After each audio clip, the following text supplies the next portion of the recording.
Switzerland সফরের শেষ দিন ডাভোসে একাধিক আন্তর্জাতিক বিনিয়োগকারী প্রতিষ্ঠান ও সংস্থা প্রধানদের সঙ্গে বৈঠক করেছেন প্রধান উপদেষ্টা প্রফেসর মোহাম্মদ ইউনূস।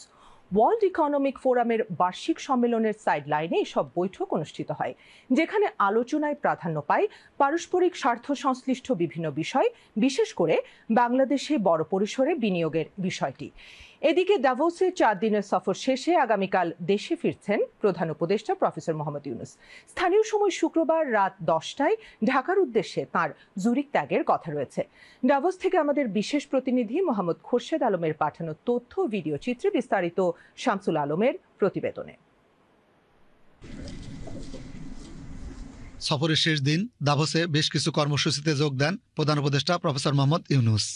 দিনব্যাপী ব্যস্ত সময়ে শুক্রবার তার বৈঠক হয় জেদ্দাভিত্তিক বহুমুখী প্রতিষ্ঠান জেনিয়াল গ্রুপের চেয়ারম্যান আমের আলী রেজার সঙ্গে। প্রতিষ্ঠানটির প্রধানের সঙ্গে সাক্ষাতে বিনিয়োগ এবং দ্বিপাক্ষিক ব্যবসা বাণিজ্য প্রসারের সম্ভাবনা নিয়ে বিস্তারিত আলোচনা হয়। পরে মেরিনো ম্যানেজমেন্টের প্রতিষ্ঠাতা রিয়েদ আলীও সাক্ষাৎ করেন প্রধান উপদেষ্টা প্রফেসর মোহাম্মদ ইউনূসের সঙ্গে। দাভোসে ওয়ার্ল্ড ইকোনমিক ফোরামের সাইডলাইনে শুক্রবার এই সাক্ষাৎ অনুষ্ঠিত হয়। বৈশ্বিক মার্কিন এই উদ্যোক্তার সঙ্গে আলোচনায় প্রাধান্য পায় বাংলাদেশে বিনিয়োগের বিষয়টি। একই দিন স্থানীয় সময় দুপুরে প্রধান উপদেষ্টার সঙ্গে বৈঠক করেন বিশ্ব বাণিজ্য সংস্থার মহাপরিচালক গোজি ওকোনজো ইওলা। এ সময় আলোচনা হয় বাংলাদেশের ব্যবসা বাণিজ্য, বিনিয়োগ পরিবেশ ও এর সম্ভাবনা নিয়ে। ওয়ার্ল্ড ইকোনমিক ফোরামের বার্ষিক অধিবেশনে যোগ দিতে গত মঙ্গলবার সুইজারল্যান্ড সফরে যান প্রধান উপদেষ্টা প্রফেসর মোহাম্মদ ইউনূস।